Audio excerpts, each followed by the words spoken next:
Hi, everyone. Welcome back to Clientology Daily Insights. Again, I'm your host, Jeff Bourgeois, and today we're going to talk about the importance of organizational charts and clarity in roles. And what I'm going to do, as always, we are an open book. I'm going to share what we're doing at Clientology, and I'm going to give you some best practices and tips as we go. So if you'd like to learn more and you want to just join our free community, you can click the link, you can access the link, or you can scan the QR code. It is a free community. It's forever free. We're not going to charge. And basically what we want to do is we want to end bad networking and we want to end all of the time and energy that entrepreneurs waste. So we've created a group of like-minded professionals. This is business experts, coaches, consultants, accountants who truly care about building authentic communities and serving our dream clients, the business owners and entrepreneurs out there. Now, you might be in a non-related business or you might think you're not related, but basically, if you're in business and you need clients, this is a community for you. We'd love to have you. So today I'm going to share one of my favorite things, and this is the importance of having an organizational chart. And what I mean by this is a planning tool. And what I find is that a lot of people, the organizational chart is me. That means that I am in everything, I'm stuck doing everything. And our brains are a funny thing. If we don't give them something to work towards, they'll default to what's easy, which is I'll do the work. So I'm a huge fan of Chet Holmes, The Ultimate Sales Machine, and this is one of his things that he talks about in the book is the structure. And so full disclosure, when you first start out, your name is going to be beside every single thing. But what we're going to do, and I'll talk about 80/20 more, is we're going to build out the 80/20 roles that save you the most time so that you can focus on your business. And one of the areas I like to start with is the sales organization, the customer service area as well, because that's usually an area where we can offload a lot of the time consuming stuff from the founder's shoulders onto a team. And the more people we have, the more we bring in. And by the way, Chet Holmes has an amazing chapter on building out your sales team. I highly recommend all of my clients working with me use some elements of the Ultimate Sales Machine over time. And honestly, once they learn one, there's literally 12. Once they learn one, they're addicted. They want the next one. And just to give you context, Chet Holmes is famous, or I guess not so famous, but he's known for helping Warren Buffett and his team build out multi-billion dollar companies. So when Chet Holmes writes something, I pay attention. And by the way, the first chapter of the book is time management secrets of billionaires. I'll give you a hint, there is an element of 80/20 in there. So I'm going to share the organizational chart, but the first thing we need to talk about, and this is probably the most relevant and important thing for you, is documenting roles. So number one, we want to document the purpose of the role. What does that role accomplish? And this is, if you think about it, this is sort of the why and the what, but it's very high level. So what is that person doing in the role? The second thing is the reporting and accountability structure. So who does that role report to? Then third, and I lump this together because they're sort of related. Third, we need to know the qualifications, the skills, and the personal attributes required for success in the role. And the reason we're documenting roles is we want to give people some boundaries so that they can feel like they're winning on a given day. And by the way, this is one of the biggest mistakes a lot of entrepreneurs say, oh, I don't want to document roles. I want the freedom. The reality is people need boundaries. They need to know, did I do a good job at the end of the day? Do I get my gold star? Yes or no? The best way to stress somebody out is to just say, here, do this. And and then, oh, this and this and this. If their job is never ending, and by the way, that's a big mistake a lot of entrepreneurs put on themselves. They do everything, and therefore they never feel like they can relax. So if you want to burn out, if you want your employees to burn out, don't bother documenting roles. If you want to avoid burnout, start documenting roles. And recognize that in the early stages, your roles have to be flexible because you might have one person filling 5 roles. I'll talk about that. But basically, the goal is using 80/20. We want to document the most important roles, and then we want to scale those out. And we want to build a team so that everybody can succeed. But you need the 80/20, and you need to practice documenting the roles first. Number 4 is the key success factors. How do we know we're succeeding in our job? And I see this time and time again. People don't have this. So the company just says, we'll just pay you more, we'll pay you more. You're always paying your employees more because they don't feel like they're succeeding. If you can give them the success factors, people will value um, the sense of satisfaction a lot higher than any money. One of the things you can do to make sure people stay is ensure that they have key success factors. They know what they need to accomplish to succeed. Number 5 is responsibilities for the role. What is the person in the role actually responsible for? Where does my role start? Where does it end? So think about any role in an organization. Think about it like a baton being passed. At some point, they receive the baton. At some point, they pass that on to someone else. So it's like a relay race. Step 6, or number 6, is tools for success in the role. What are the typical tools that they'll be using? So do they have a CRM? Do they have a word processing tool? How are they measuring? What tools do they need to learn? So if LinkedIn is a key part of the role, that should be listed there. Step number 7 is the key performance indicators. How will you actually measure the success factors? So the success factors are quantifiable, and they tie into the key performance indicators. And then last, but probably most important, are the 5x5 daily success habits. And I've talked about that in other videos, but every employee should have a number. That's from Gino Wickman Traction. Every employee should have a number where they can determine that they're successful or not. And the 5 daily success habits are things that you as an organization help them do and prioritize so that they know they'll be successful. So instead of leaving it to chance, we give them the top 5 things they need to do every day to succeed in the role. So I'm going to share the Clientology leadership team. This is a sample organizational chart. I'll walk you through very quickly what we're doing, why we're doing it. And the one thing I want to say is that no organization should have more than 5 people reporting to them. Otherwise, you're spending too much time managing the relationships. You're not actually getting things done. So our org chart is deliberately lean. And full disclosure, if you look at the org chart, sorry, something popped blue air at me. If you look at our org chart, as we're building out Clientology, I'm going to put my name next to most of these roles, and I'll show you an example of the 80/20 principle. I want to get rid of certain roles as quickly as possible because they consume my time, but I could train somebody to do it easily. So I'm looking at the stuff that I can get off my plate, and I can focus on growing the team. So I created this org chart as a plan. It's not where we're at today, it's where I plan on being. And so we're going to have the CEO role, that's the top of the chart. And beneath that, we have the president.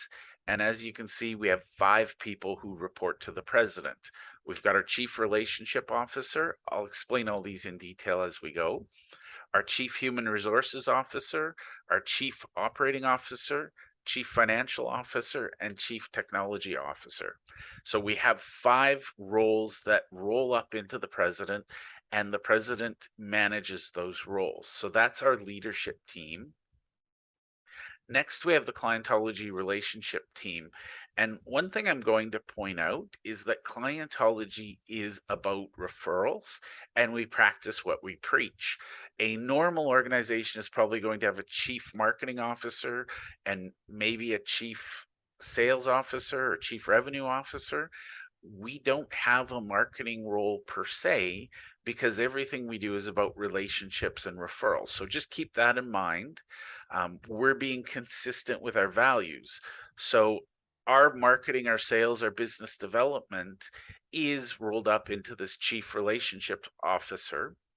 And rather than paying a lot in marketing and sales, we have regional ambassadors. These are people who are advocates for us, they're fans, and we compensate them for bringing us introductions.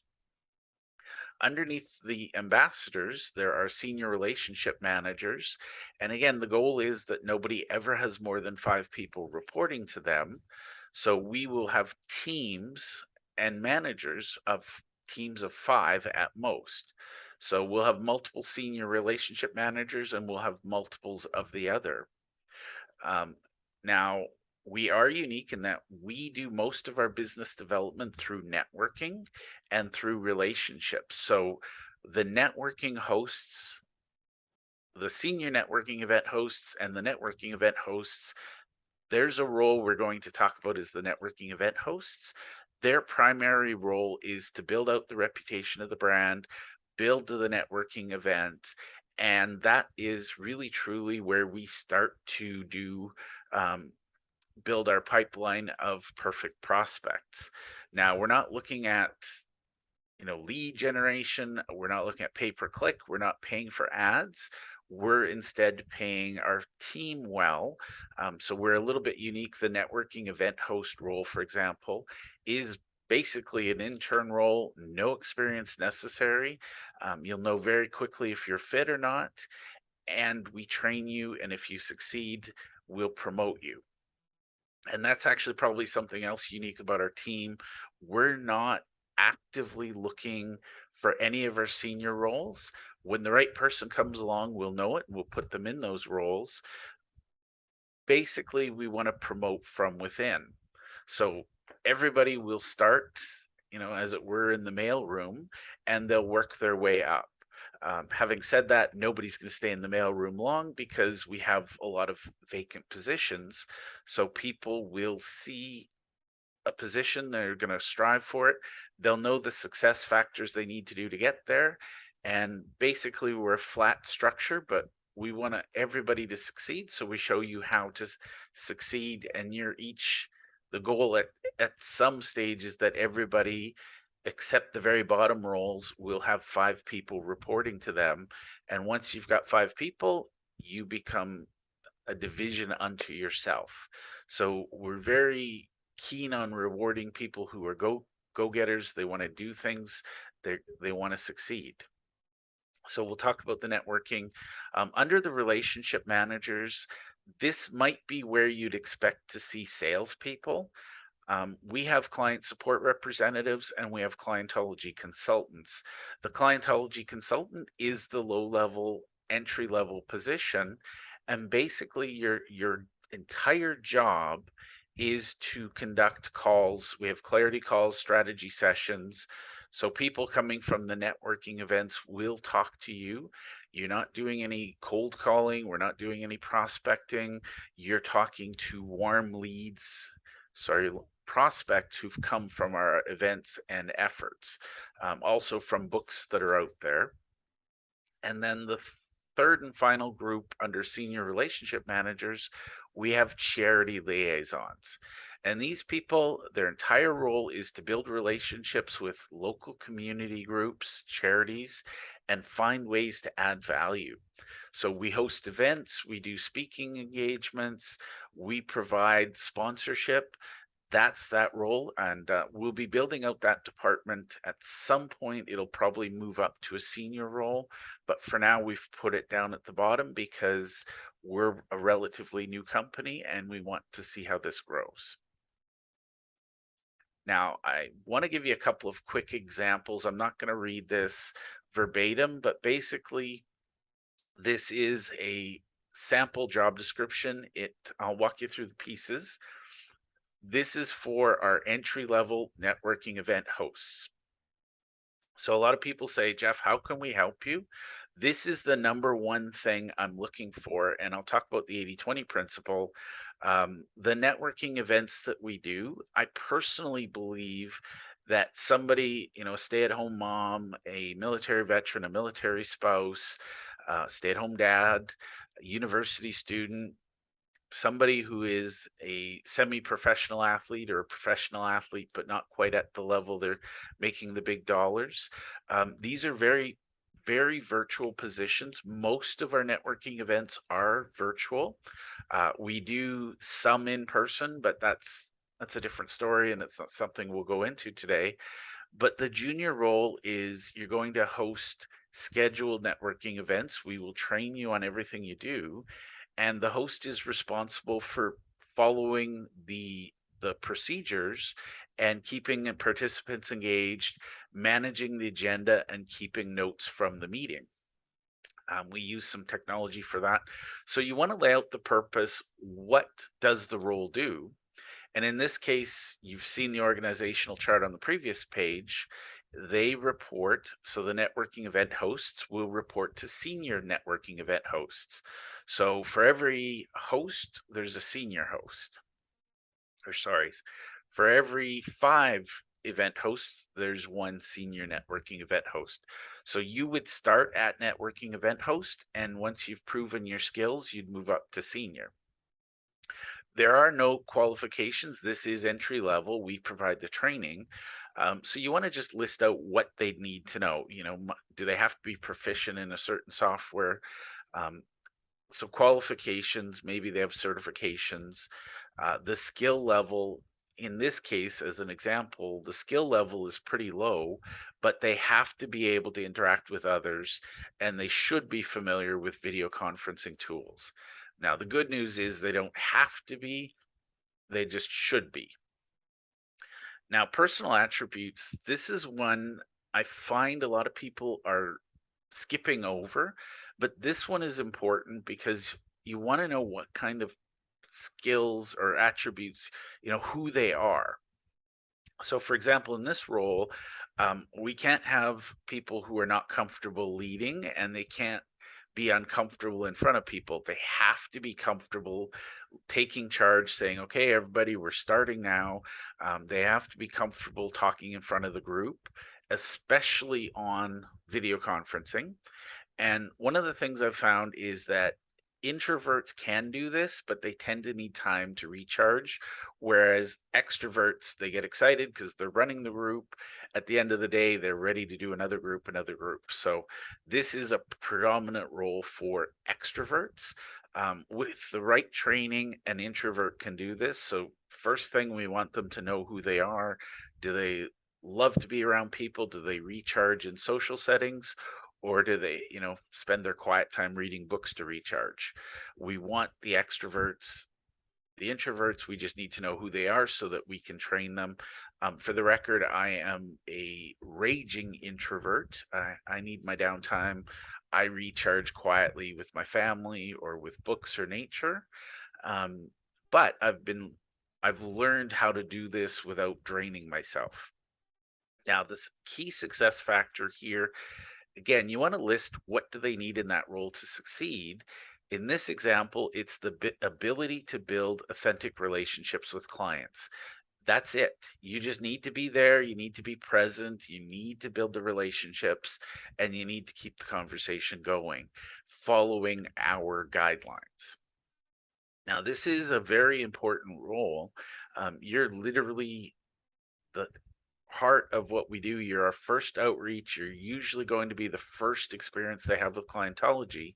So you will be responsible for scheduling and running regular networking events. And again, right now, 100% virtual. So the tools we use for this is primarily email, obviously communicating with people. LinkedIn will teach you how to set up your profile, and Zoom. So the tools will do most of the work. And then key performance indicators, We believe in the Net Promoter Score, which is a measure of client satisfaction, and we also look at client retention. So if you have a lot of people coming and going, we're going to have a conversation about what you can and should be doing to keep them there. Now, the 5x5 daily success habits, we tend to tailor this for each role. So every role, we're going to have 5 daily success habits that need to be followed. We will develop these with the candidates as they apply. Now, the next role, this is our Clientology consultants role. Again, I'm sharing this with you as an example. You can do this if you're a business and you're trying to grow. You want to have the sales role populated first. That's because you're going to hire people, and in the Ultimate Sales Machine, Chet Holmes shares his hiring strategy. You want to hire people, you want to give them a chance to prove themselves, you want to give them a chance to earn good fees or income, I should say, so that they're going to stick around and they want to grow. And honestly, a lot of people are looking for people with experience. We don't want to have to untrain salespeople. So we prefer people with grit, people who, when they fall down, they get back up again.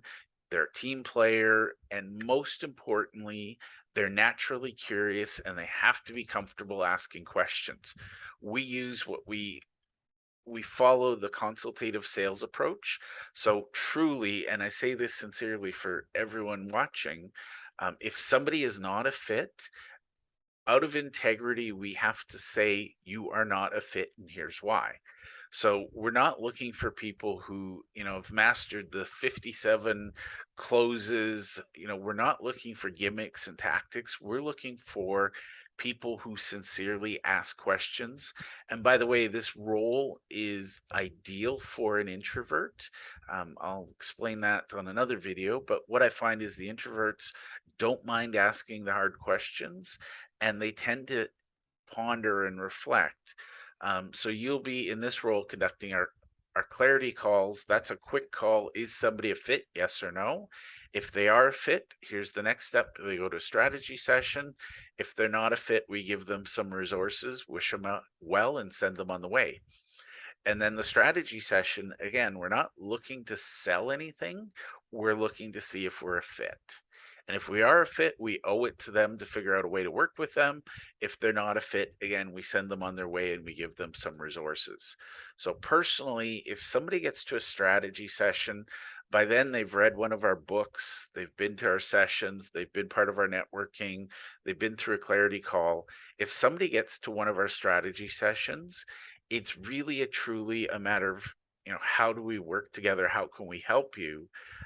It's a failure if we're not helping people disconnect from us earlier. So your vision, your mission at the strategy session level is to tell us if somebody gets through that shouldn't have, give us the feedback so that we don't make the same mistake twice. So it's not on you, it's on us as an organization. We are growing, we're evolving, but our goal is that anybody who comes to a strategy session is a fit to become a client. It's just a question of, how good a fit. So again, I'm not going to go through all the pieces, but this is, you want to have the clarity. And again, we tailor the 5x5 daily success habits for every role. Now I'm going to zip through these. I'm just sharing some of the things. Now, again, my name is in most of these positions right now. We always start at the bottom, and that's just my personal preference. But the reality is, I want the roles to evolve. And so I'm starting with campus representatives. We support local, we believe in local.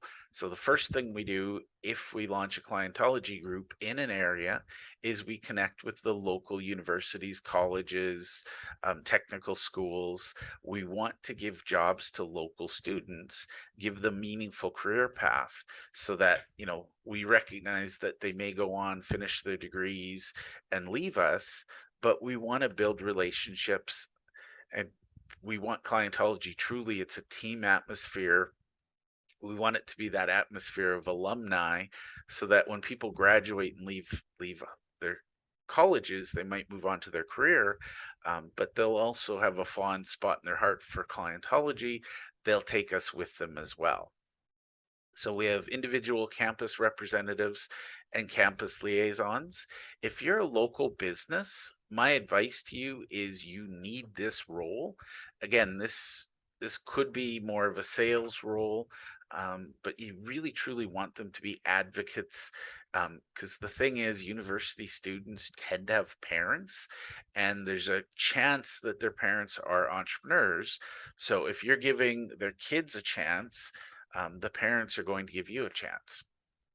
So think about, every role we have. The question we ask first is, how can we add more value to our community?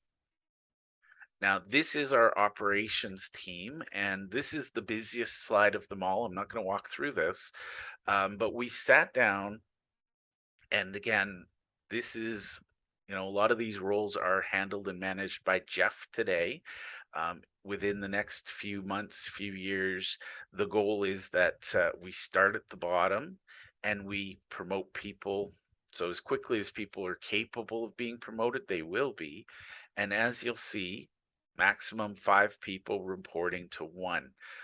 That's a sanity check, keeps people sane, but it also gives people time to do things. And again, we're looking for people at the bottom. We will promote them as we go. Now we have our finance and legal team. This is an area I'm going to say most small businesses do badly, and I've been there, done that, so I'm not judging anyone. Um, the reality is, and for the record, not one of these roles has to be an internal role. A lot of these roles can and should be managed by external parties. So find a fractional financial officer, fractional HR officer. They exist, and it is the best way to grow and scale. And by the way, I know enough to know that these departments need to be built. I'm not the person to build each and every department.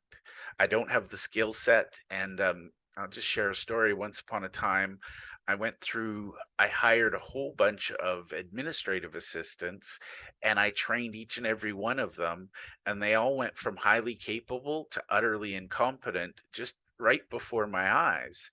And what I realized is, it wasn't the people I was hiring, it was the person who was training them. I'm a terrible admin person. I don't like detail. I'm visionary. So I strongly encourage you to know who you are. If you love the detail, hire somebody for their vision. If you love being the visionary person, hire the detailed people. And again, 80/20, hire your first hire should be the one that drives your business forward the quickest. And then subsequent hires, again, 80/20, 80/20, you're always looking for the most traction for the least spend, because as you get that traction, you can then afford to hire other people. So one of the areas I personally recommend outsourcing is your finance and legal. Don't leave it to yourself. You will miss something. It'll get you in trouble. It will cost you a lot of money and you'll regret it. So find the right advisors. And again, there are a lot of organizations today that will do the accounting for you, they'll do the legal for you. You don't need to necessarily have them. But in this case, I'm the chief financial officer as well. So I'm responsible for bringing in the experts. And then last but not least, we have the chief technology officer. And by the way, if you define the roles well, it's easy to outsource it to other areas. When it comes to technology, I'm really big on outsourcing, because if I hire somebody to be my in-house person, I get the best of their abilities, I get the best of their skills. I don't necessarily know what's the best in the industry.